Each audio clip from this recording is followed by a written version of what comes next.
Good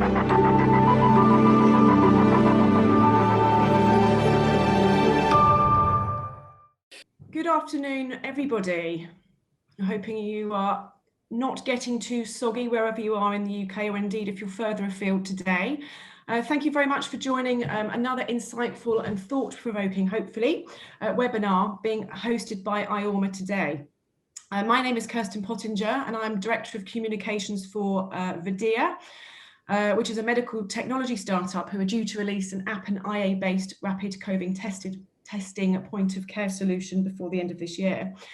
However, I previously enjoyed over 20 years in the retail industry until recently, and feel particularly passionate about today's subject. I'm of course delighted to moderate today's webinar for IORMA. The IORMA Consumer Commerce Centre is a natural resource for businesses and governments that recognise their need to understand and respond to the ways in which the 7.8 billion global consumers are changing, from the products and services that they want and need to the ways in which they obtain them. These changes are happening globally, as you know, driven by developments in society, in business, and of course technology. Earlier this month, a couple of our speakers, in fact, joined us previously. Earlier this month, we enjoyed a panel discussion titled Reinventing Our City High Streets. And today I'm delighted to be talking with our guest speakers about reinventing our local high streets in smaller towns and villages across the UK. Now, it doesn't take a retail specialist to highlight the fact our traditional business models we've known for so long are being turned upside down. High streets everywhere are having to respond rapidly using in-store technology or data-driven retail solutions, whilst at the same time responding to the challenges of climate change. The government has recognised that high streets are facing intense pressures, so has set up a government task force to help local leaders prepare for change. IORMA has brought together a group of activists who are determined to breathe new life into our local high streets, together with a planner and a retail innovator. You, the audience, have an opportunity to feed in your ideas and suggestions today to our speakers.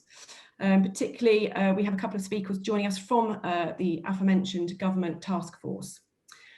Can I remind you at this point to please remember to post any questions that you wish to raise throughout the session on the Zoom Q&A thread, not the chat section, and we will cover as many of these at the end. So I aim to wrap up the questioning around about 2:45, and hopefully, well, depending on how many questions we've got, and cover as many of those as possible. We're particularly grateful to Validify for joining with IORMA and sponsoring a second session on retail reinvention. As I said, Fergal is joining us once again. Hello, Fergal. Validify are currently helping retailers to respond, harnessing technology to make momentous changes on our high streets. So enough of me talking for the moment. I'd like to introduce our speakers, or rather have our speakers introduce themselves. So first of all, I'd like to introduce Fergal O'Mullane, who's the CEO and founder of Validify. Hi everyone, so I'm Fergal.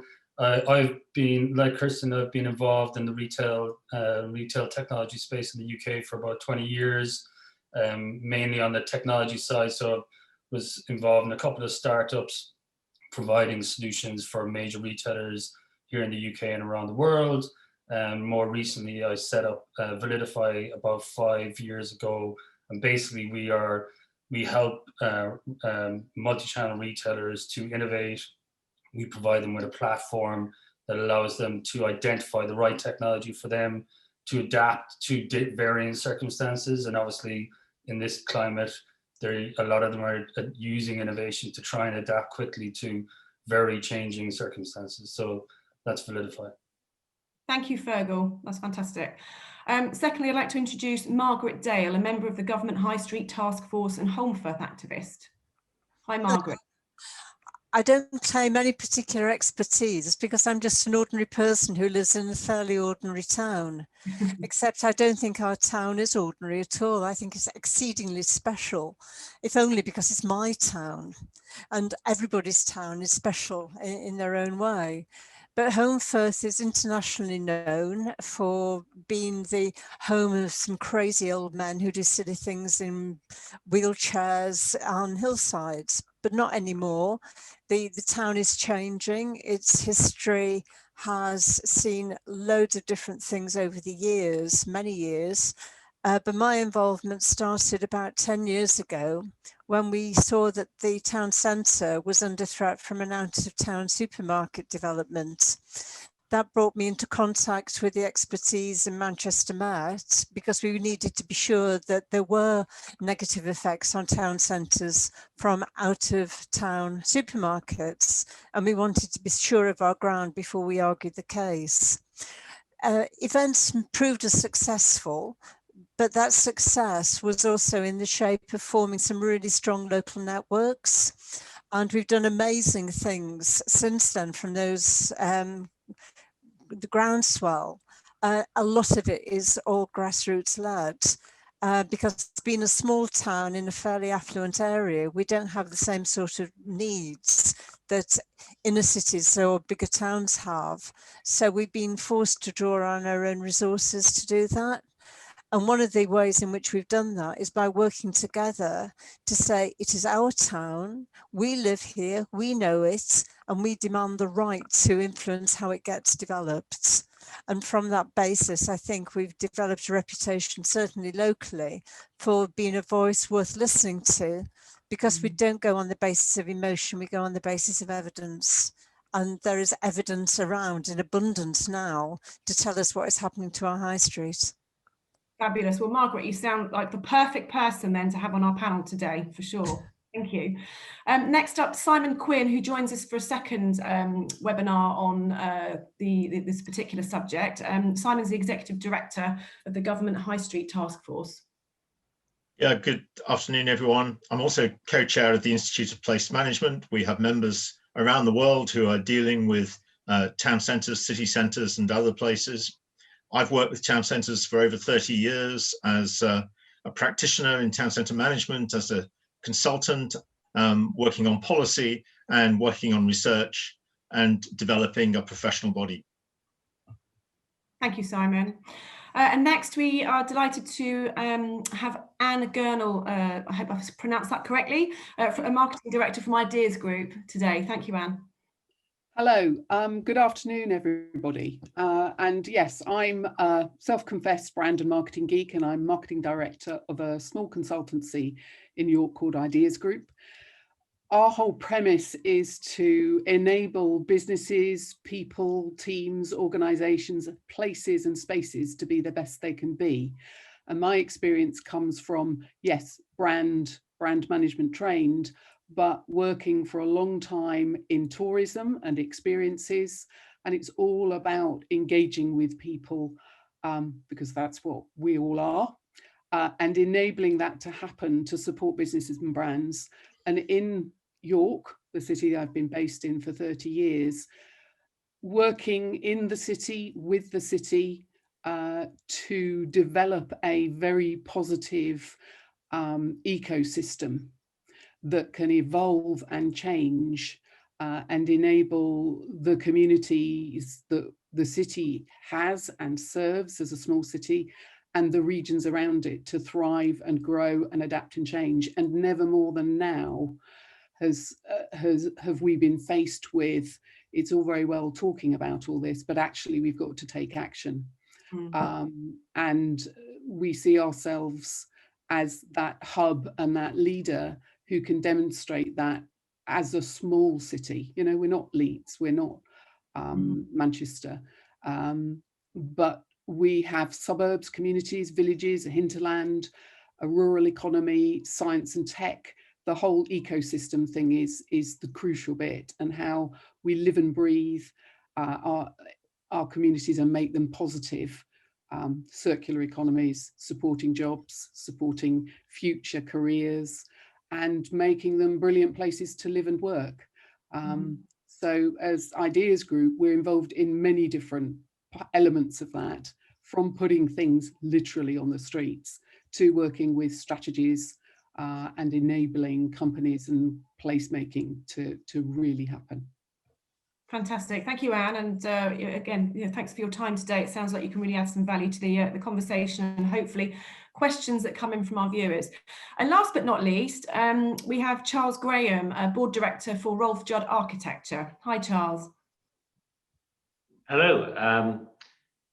Charles Graham. I'm an architect within Rolf Judd, one of the main board directors. Rolf Judd have been around for actually over 50 years. And since the company has developed and evolved into a practice that does some very interesting regeneration projects, but we have a whole variety of what we do. We happen to be based in central London, but our work is often outside that area throughout the UK. It's the built environment. That's what we actually deal with as architects and planners. And we do a whole variety of type of work. We do offices, we do regeneration, we do places for people to live. Transport, we've dealt with transport projects, and we deal with a lot of retail, because most of the projects we're involved in, there is some part of retail that is planned. From Sainsbury's through to startups, we've dealt with them all. So that's an explanation of who we are. Fantastic. Thank you very much. It's really helpful. Thank you very much. And again, thank you for joining today. So let's crack on with some questions to get the conversation flowing.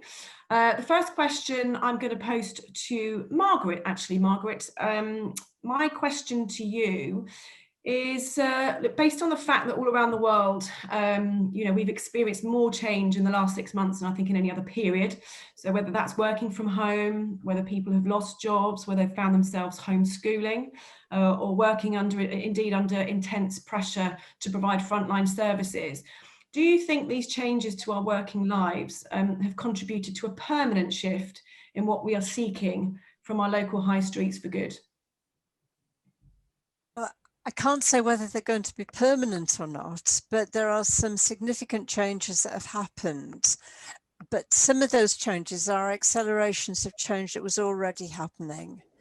I mean, it's very clear that footfall on the high street was declining, but the shape of that footfall was changing also. So you tend to think of footfall in a shopping street as being 9 to 5 constantly across the week. With a build up towards the weekend as everybody goes out to get the weekend shopping. That pattern has shown a decline over the last 3 years, but over the year it's pretty constant. It's more or less level with certain peaks at different times of the year in Home Firth. We're known as a signature town, a multifunction town, serving both visitors and the local residents. But what we've seen over the last 6 months is not surprisingly, the evening economy has declined dramatically as people are not going out. There's a little bit of a peak around 7 o'clock. People go to get their teas, but obviously they go home at about 8, 9 o'clock. There's nowhere nearly as many people on the streets on a Saturday night at midnight as there used to be. But the thing that is most significantly different is that Monday, Tuesday and Wednesdays in some cases have overtaken Saturdays, particularly around lunchtime. There is a distinct peak between 10:30 and about 2:30. And we believe that that is because people working from home want a break at lunchtime. So they're either coming out to do their shopping or coming out for lunch in the cafes. We haven't got evidence about business performance because every business you talk to says, oh, it's dreadful. But they've always said, oh, it's dreadful. So we don't know really how dreadful it is. Surely we can't end up with an entire local high street of cafes and restaurants. So how would we handle that? Margaret? Well, I don't think the future of town centres has got anything to do with retail. I think retail is part of a far bigger, richer mix of town centres being places where people want to go. So maybe people are going to the cafes and restaurants, but not necessarily to just eat.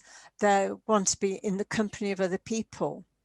And even if they are 2 meters apart from other people, they are still surrounded by other human beings.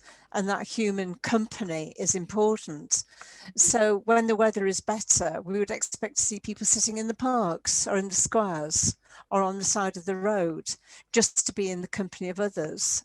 And that really is part of the future of high streets, being places where people want to go, rather than places where people want to shop. Okay, And, thanks. and that change is happening. Fantastic. So a question to Simon then, plainly speaking, do our local high streets still offer what customers are looking for then? Oh, I think that's a very good question. I'm not sure many of them have done for quite a long time. We seem to have a stage in life where the idea was just get more retailing into town centres. And most local authorities were very happy to have retail schemes come forward. And retail throttled out all the other uses that they used to be in the heart of tall town centres. I mean, if you go back 100 years, they would have had most civic functions going on in the town centres. There would have been education, there would have been doctors and health clinics and other things. And bit by bit, they moved out. And very often local authorities moved their own offices out. So we were left with this shopping experience, which not surprisingly got more and more alike, and the idea that they became clone towns. Now, this didn't happen in the smaller towns, the very small towns. They kept their independent retail offer. They kept some of the services because they perhaps serve a wide rural area. But we went wrong in our thinking about town centres. And you need to hear Bill Grimsey, who was himself responsible for lots of this out-of-town development and clone town stuff, saying, what we've been doing all those years was absolutely wrong. So now is the chance to actually move our town centres back to being community hubs, to being places that they perhaps were in the past, and to give lots of reasons for people to want to come in. And they will live in our town centres again, which they did again in small centres, but in larger centres, a lot of that got pushed out. So have any of our panel got any examples where their local high street has truly been adapted, in recent months to meet the needs of its local customer? Has anyone got any good examples of that at all? Anne, thank you. Yes, and this is interesting because it's been accelerated because of COVID, but actually because here York had seen some challenges, seen it as we all have. This has been a gradual thing. We've had some initiatives which to start with were seen as a bit bolshy and a bit annoying, but actually are now utterly embraced. And we have an organisation called Indie York. Now, Indie York started in what's known as Bishy Road, and Bishopthorpe Road in York has won awards as a out-of-town suburban centre, the best community high street and all sorts of other things. But it absolutely recognised that if we allowed us to become a clone, we would be killing the golden goose, because we also have an economy that is significantly, probably, dependent on tourism. Yes. And therefore providing a thriving community of independent organisations. And they're not just shops and not just cafes, they're galleries, they're play areas, they're mixtures of those two. They're community centres, hubs and all sorts of things, and funny shops, bicycle shops and hardware stores, all sorts of different types of business, sometimes all at once. And that has been, with hindsight, one of the most crucial things that has helped the city during this year. And it's also been that whole holding the mirror up to say, yes, this isn't just about tourism. Actually, this is about our local communities, our residents, and how our hinterland and all of us use the city centre, and what we love about living here, and why York's voted, best place to live and work. But that has extended out into some of our villages and smaller towns around us. Pocklington is one, Malton's another, where there have been, as with Margaret saying, absolutely taken to the House of Lords cases to say, no, you're not going to put that big chain there. Right. We like that. Charles just raised your hand. Would you like to add something there? Yeah, I'd like to talk about this, the character of the places you're describing. About the biggest change that's happening is people start to move back in. When I say they start to move back in, they actually live in it, because a lot of our cities went wrong when we all left, and a lot of the space above ground floor became unused. And places are changing radically. Obviously, a lot of this is before what's happened recently. But if you take somewhere like, I mean, I'm talking about London here, but actually, if you say somewhere like the Carnaby Village, which is the West End, that's transformed. It's transformed probably in the last 5 years, and people now start to live in that environment. Above what is an area that has completely changed in character. There's obviously Shaftesbury, who are the client behind it, have actually seen the future of what that place could be. And it's about creating character, uniqueness in terms of what it offers, and a real pleasure to live in a place like that. So it has timescale that happens all the time. People go out and sit outside it, they use it all the time. And even though I bet you if I went out now, even in the rain, I'd still find people walking through that space, creating fabulous spaces that are key. One of those is a good example is actually they've created a little market, which is actually internal. It's an internal market for basically drinks and foods. And it's a sort of a British street food, really. And that, again, something quite unique that you just wouldn't have seen 5 years ago. And how these places are changing so rapidly is encouraging. Wonderful. Anne? I guess adding to that, a few years ago, York was seeing its Newgate Market, which is a whole market area of stalls, food, clothes, all sorts, was struggling. So the City Council, Make It York, the local traders, York Bid, the Chamber of Commerce all got together and thought with the city centre management team, what do we do? So they used a bit of the market, which was a bit grotty, spruced it up, have created a food court with what was little pop-up imaginative ways of serving all sorts of food. Lots of young people setting up their own little food offerings. A wonderful, I think it's a Polish and a Breton couple who do crepes, and El Moro, which is a Moroccan, North African. Out of that, the market has been transformed. The traders are all really positive. They've adjusted the number of out of York market events happen. We have some of those businesses started by university graduates like the Shambles Kitchen, who have now got a permanent place on the Shambles. They have stalls in the market. They have just been doing things through COVID out in the streets and extending. And it as just proves, if you open the box and don't shutter things down and don't say, oh, well, we've never done it like that, what you can achieve. And yeah, it is challenging the status quo, that horrible definition of madness if you keep doing the same thing and expecting a different result.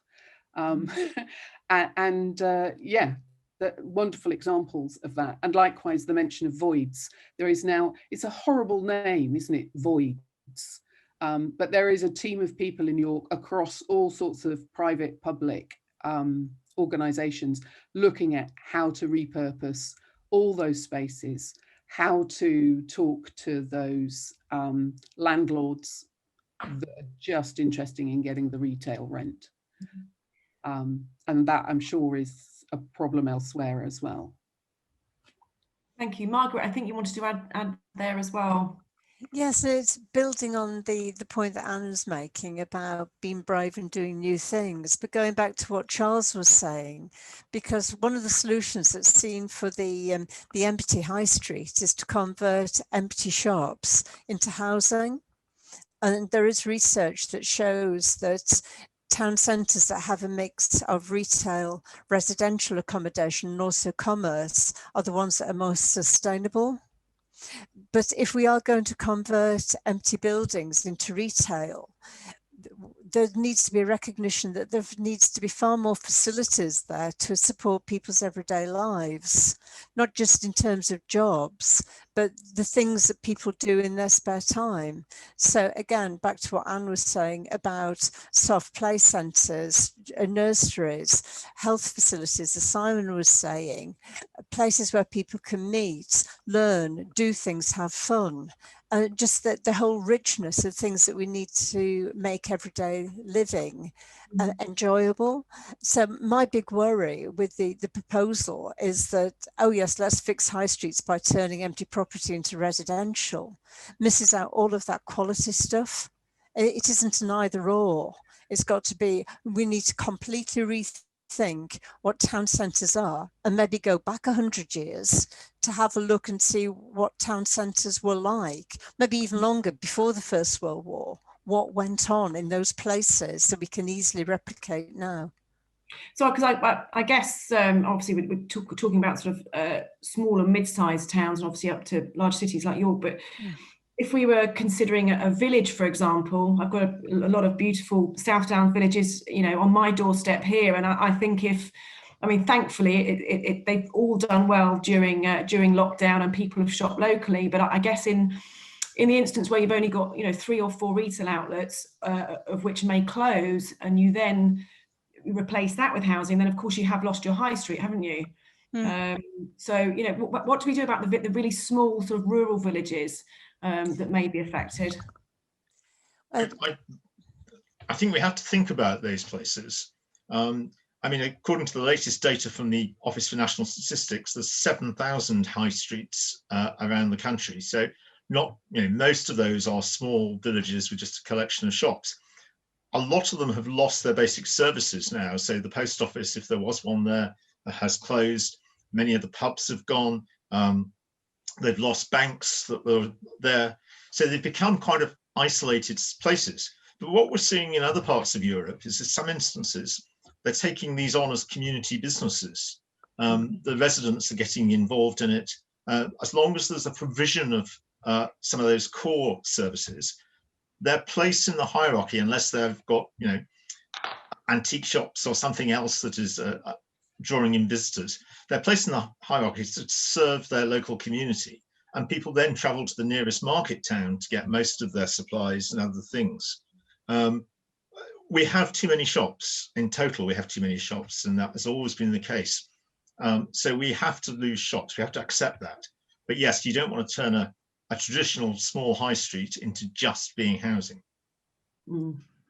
And no, that's a really good point there about the local community taking on the operations of things. We have a very, very small hamlet here where a couple have started opening for one morning a week in the village hall as a post office, you know, and sort of get newspapers in, and I just think that's wonderful that, you know, a retired couple have taken it on themselves to do things a bit differently. I think it's really, really good thinking.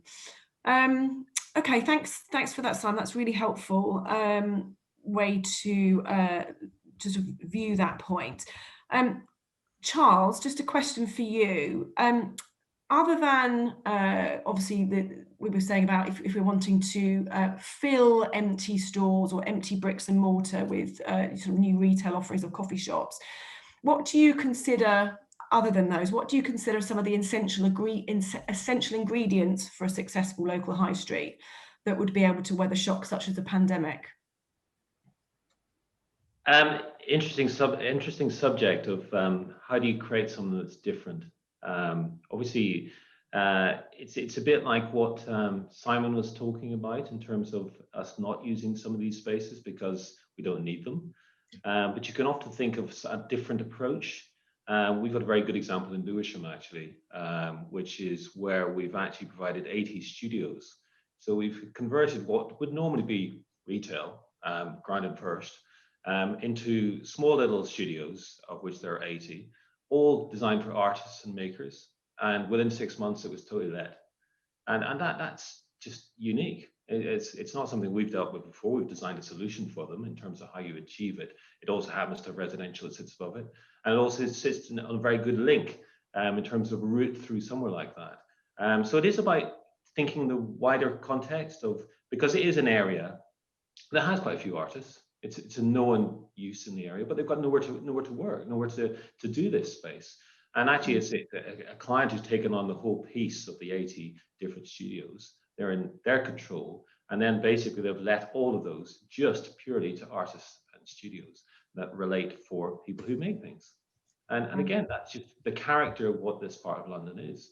And it's somewhere where you sort of take what's special and actually create what might be a high street or somewhere in terms of that, thinking a bit wider as to what these places might be. Mm-hmm. And then just thinking along the lines of obviously the buck stops with landlords and how they would go and talk to you know, potential new businesses coming in. Question for Simon: how do we help our landlords make the right decisions going forwards to sort of keep those high streets or village and town high streets going? Well, here you get into a whole can of worms, really. We know that in slightly larger places, often the landlord is not from that location. They may be in London, they may be in the Caribbean, in the, you know, very hard to track down. The engagement of landlords into places has got a very checkered history. Some successful town transformations like Altrincham set up a landlords forum, brought in property agents who advised them. They all worked together to the point where if a tenant came to one landlord and said, this is what I want to do, and they didn't have an appropriate property, they would pass them on to someone else who might have it. And this saw a big investment by businesses of all kinds into Altrincham over a period where they had some support from local authority as well to cover their moving in costs. But that's a very unusual thing. But the crisis that we've had with COVID, and as you all know, many retail tenants, hospitality tenants have not been paying rent. We are in the next few months going to find out how many viable businesses there are around, but the buck passes up to the landlord and then ultimately will pass up to the banks. And the problem we are going to have is a failing economy. And so I don't think we'll necessarily be thinking of temporary reuses. We will be originally. We might be taking down space to create parks and other things because there is no value there. There are no investors. Now, this is not going to happen in small towns as much, but I think we need a fundamental conversation, which I know is beginning, between landlords, tenants, thinking about the way we let property, thinking about the lease lengths, and thinking about whether we can bring other things into helping these places recover. Sorry to be not very positive about this, but really, just on the landlord. Sorry, Fergal, I was going to say, I saw your hand raised on the last question just after. I was going to make 2 points, but just on the landlord point, talking to quite a lot of retailers at the moment, some of the bigger ones obviously carry a lot of weight and have a lot of real estate stores. They're now kind of trying to push their landlords to a revenue share model. I'm not sure if that's something that's happening wider afield, but that seems like a sensible approach where everybody's kind of, you know, rowing in the same direction. Is that something you're seeing wider, Simon? Yes, definitely. I mean, there's a lot of discussions going on at quite high level involving government, not only in this country, but in other places. And we are going to have to rethink this. What we have now does not work and will not work in the future because there's just not going to be the tenants to occupy the space. Thank you. Margaret, I've got a question for you. Oh, Margaret, raising your hand. Would you like to add something there? Well, do you want to ask the question and I'll answer the two together? That would be fair. Well, no, listen, what I was going to ask you was, obviously we've seen a lot of successful high streets have restricted the number of chains to allow individual or specialist shops or stores to provide more variety. Do you think that that's sustainable long term, Margaret? Yes, I think we are moving back to towns having their own individual characteristics, so that each town is special in its own way rather than being a clone of everything else. But it comes back to the point that Simon was making, is that we do need to step away from what we think in terms of town centres being money-making machines for the property owners, and the profit comes from rent, and the rent comes from high volumes of sales for probably overpriced goods. So the challenge from Amazon is sort of undercutting the way in which the supply chain works and who takes profit out at which point. We've got an opportunity to ask some very, very serious questions about what matters most. And hopefully, we were talking this morning about social value impacts of how New Zealand has moved from gross added value measures to well-being measures.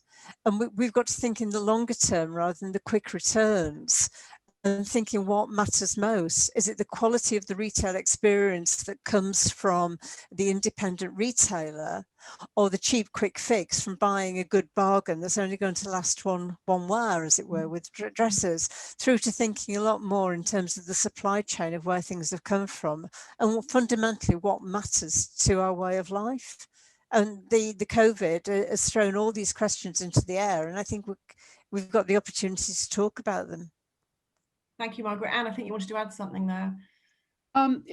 Yes, and I think it's the opportunity in several directions. One is where we can, take assets we have. You know, in York we have the Guildhall, and how that will be repurposed for the future to be all sorts of different forms of amenity for the city, and to enable people to thrive and grow. We're bringing in incubator hubs, working with, real high-tech stuff and bio stuff.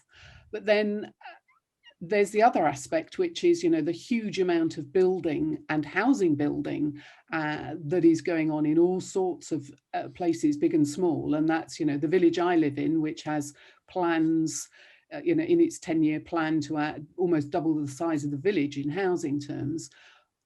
But also where we have something like York Central, which has been on the plans for a long time.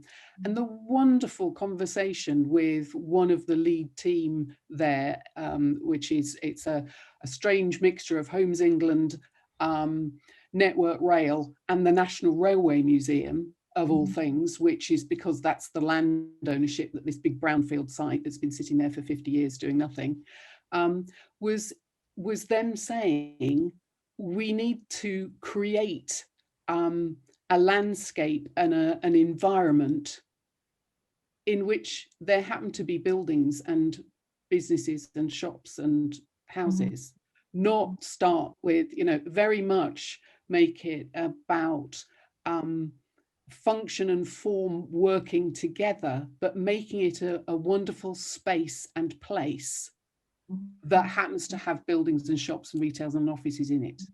So seeing it from the completely other way around to what we normally do, and to how we've all sort of been working for years.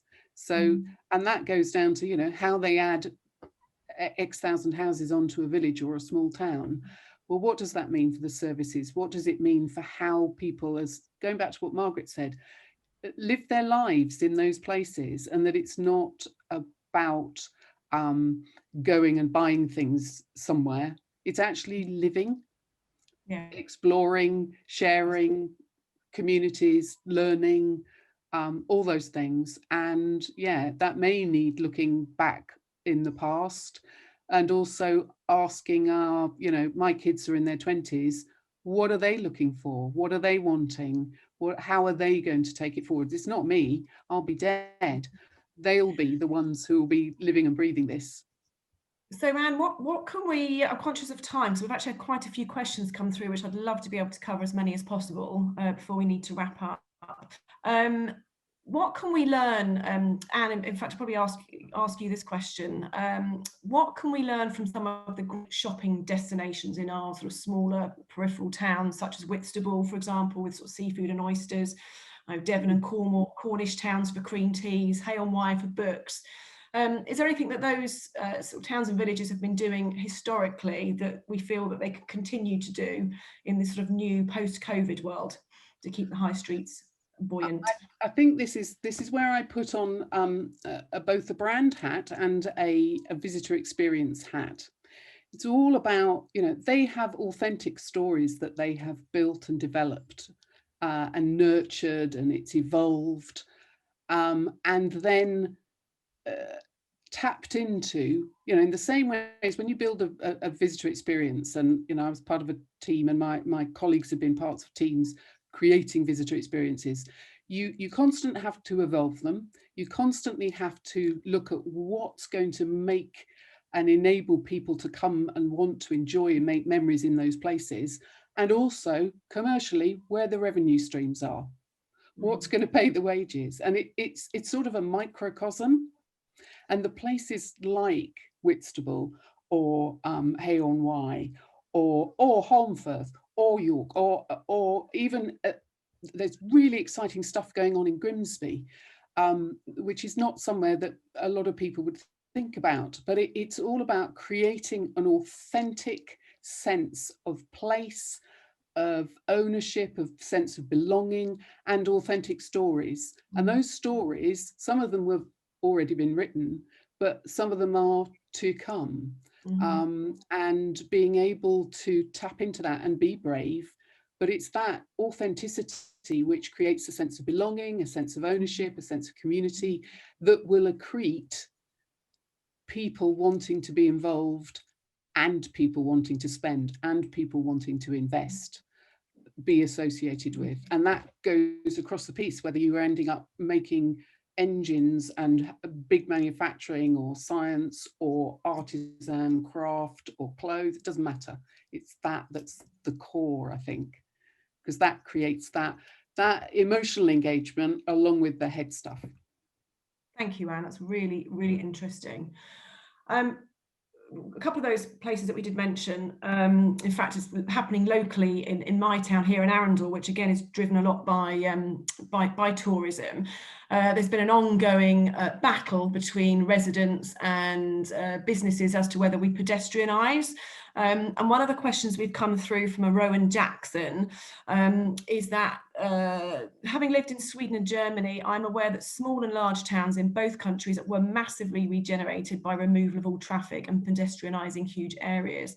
Where there were no vehicles and the entire town centre was for pedestrians only, and they were thriving communities. Has anybody got anything they'd like to add to that? Fergal. Go on, Fergal, first.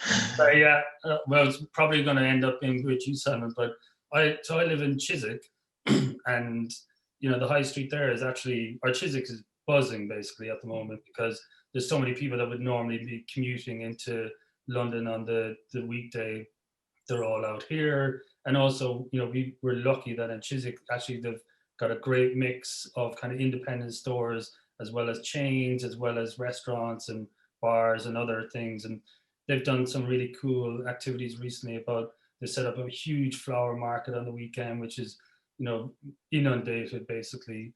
But they've also been installing massive bicycle lanes. And so, you know, there's a huge concentration of traffic now with a reduced kind of capacity, and it's gridlock, you know, on so many days. And it's, you know, it doesn't seem, and doesn't seem to be any communication. So I'm not sure how much of a plan is there, but certainly would seem to be something that the Chiswick would benefit a lot from, pedestrianisation, to kind of take it to that next level, basically, to allow people to really enjoy that.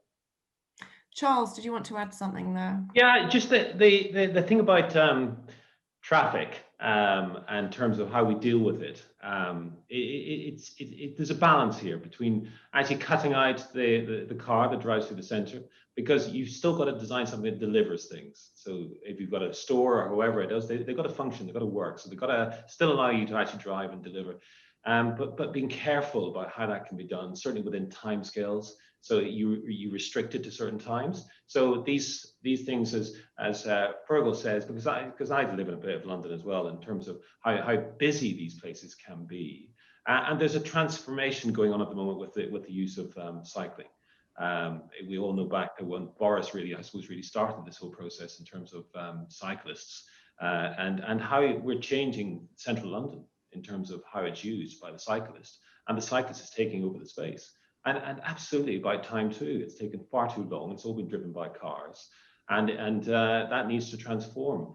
And when you actually cut down the amount of traffic in central London or places like that, because I do deal with projects outside London, and it is about having a balance between, and I think these things, they shut at a certain time scale, but they should be maybe during the day, but they should allow you to deliver stuff at a later time. So when you might be going to a restaurant at 7 o'clock at night, you should be able to drive through and park beside it because it's not the same use. So it's that balance between how you use spaces like that, especially the whole issue of traffic and transport. Thank you. Sorry, go on, Margaret. I'll now fully. We've got quite a few questions to get through, so Margaret, Yes. I'm going to take an answer from you there and move on if that's okay. But go ahead, Margaret.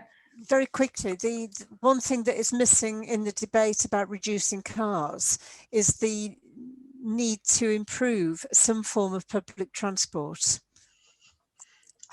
Not necessarily go back to double-decker buses, but some form of shared transport for the people that can't walk or the areas where cycling is really unfeasible.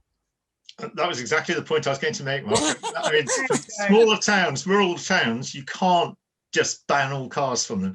We have to think about better investment in public transport. Thank you. So I'm just going to pull out again some more questions and comments that have come through from our viewers today. Does the panel know if UK government provides, or indeed should it, central online AI blockchain-driven services to enable all town and city planners to model future requirements from a future societal, economic, environmental perspective? Would anyone like to answer that?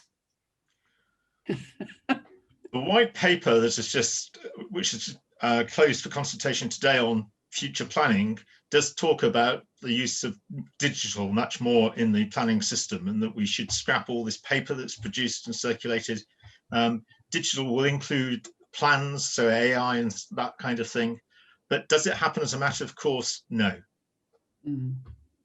Thank you. Another one here. Oh, sorry, Charles, would you like to add to that? Just the planning process, we all know it just takes too long. That's the whole process so we're often designing environments that we're changing, but it takes too long to follow the process. So you're often designing something to a certain planning context that sets the rules as to what we're designing it to.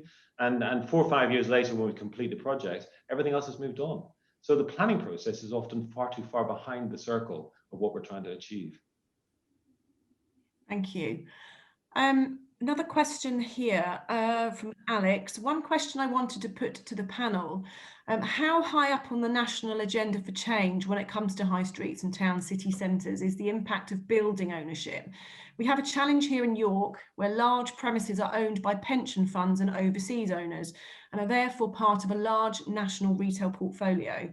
Owners aren't too bothered if they're empty and they'd rather keep them that way than lowering the rents. And as a result, seeing their market value decrease. Would you like to pick that one up? Anne, you look like you'd love to answer that one. Oh, thanks, Alex. I know, Alex. It is that challenge. And I think that's where that...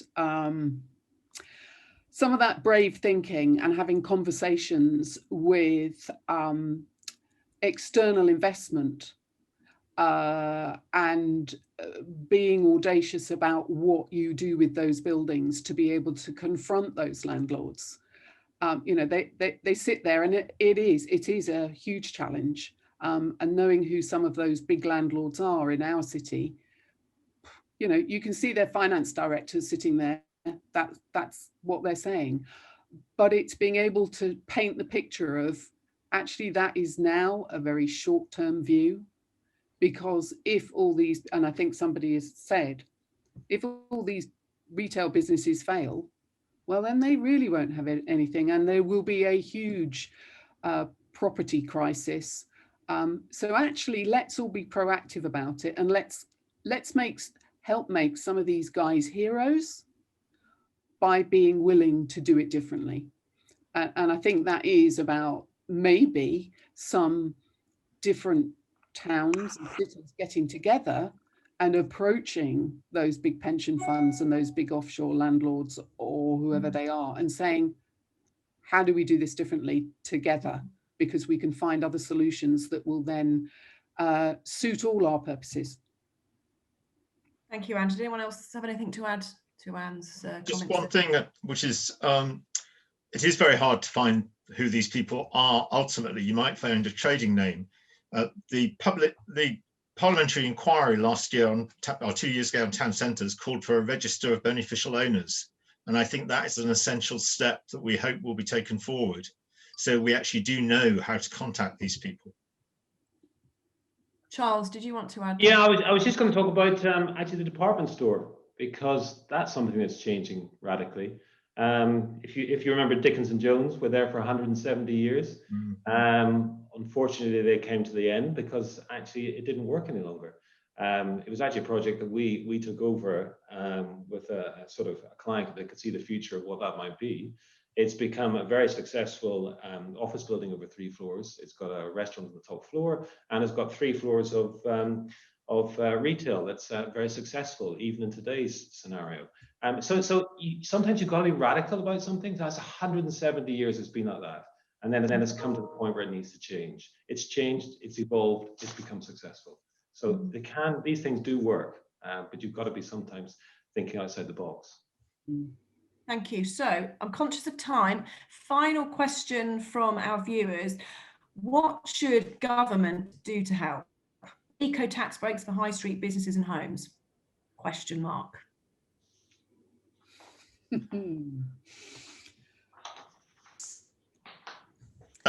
should government do to help? Well, it's doing several things. It's putting quite considerable finance into town centres that they identified as being most in need through the Future High Streets Fund, through the Towns Fund, but it's only 3.6 billion. And to be honest, what's emerging now is the scale of challenge is perhaps going to be equal to when Germany reunified, and the costs involved in that, which then ran into almost $1 trillion. Obviously, we as the task force are a government body now that is seeking to support places, offering practical advice, information and data to places so that they can make better decisions, using a lot of learning and bodies in order to help local authorities and others think about the future of their high streets. But to change all of this is going to take investment over more than a generation. Changes in taxes, reforming business rates would be a tremendous step forward, because business rates harm town centres a lot. Thank you very much. So any other comments from any of our panelists before I close down today's webinar? Anne. I just, thank you to everybody on the panel. It's been fascinating for me. And I guess this panel and what you're doing at IORMA and other organisations are all about that infamous C word, which is collaboration. And again, citing York and other places that I've worked with in terms of placemaking and place management, like Portsmouth and Oxford. We have a mass of passionate people in the city of all different flavours, ages, backgrounds, from techies to artists to all sorts. The thing that we're doing more and more of is embracing that and listening and collaborating to the many voices and not trying to always guard our silo. A few years ago, York was definitely seen as a city of silos, a village of silos. It is a village, actually. It acts just like a village. But the barriers are coming down, and that is brilliant. And that is making a big difference. That we can all listen. Margaret, I think you wanted to add there. Yes, and in a way it's answering the question that Simon so articulately answered about what the government can do. I think change is natural. Towns have always evolved, but what we need to do differently in future is not just collaborate more, but to trust each other and recognise that the different stakeholders have got legitimate interests, but it isn't a power game. But the role of government is to enable that and to facilitate that dialogue between the different partners rather than stack one against the other. So it is about letting go, and it's about trusting, and in particular about trusting local communities who know their high streets and who have got the biggest stake in their future, not the property owners. Lots of nodding heads there, which is a good sign. Thank you very much, Margaret. Well, listen, I'm afraid we've time to wrap up. It's a few minutes before 3 o'clock. So thank you very much to all of our speakers today, Fergal, Margaret, and Simon and Charles for your time, and of course to Validify for sponsoring today's webinar. I hope our viewers have found the topic interesting and indeed thought-provoking. Thank you for your questions. It's always really helpful to get the viewers involved. We've certainly covered some good ground, and I hope stirred some thought as how we overcome what our local high streets are facing in the coming months. And just a reminder to please complete the post-webinar questionnaire after today's webinar, and also to remind you that a recording of this webinar will be loaded onto the IORMA website in the next couple of days.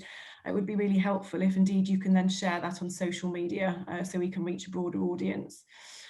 Finally, just to remind you that the next webinar, the date for the next webinar hosted by IORMA is Thursday, the 12th of November at 2 p.m. again. And the topic's slightly different from today. The topic is who or what influences the luxury buyer? And once again, we'll be having some great speakers lined up to join the panel on that date. So that's it from me. Thank you again to our speakers, to everybody, the viewers, and I hope you all have an enjoyable Halloween spooky weekend ahead. Thank you very much.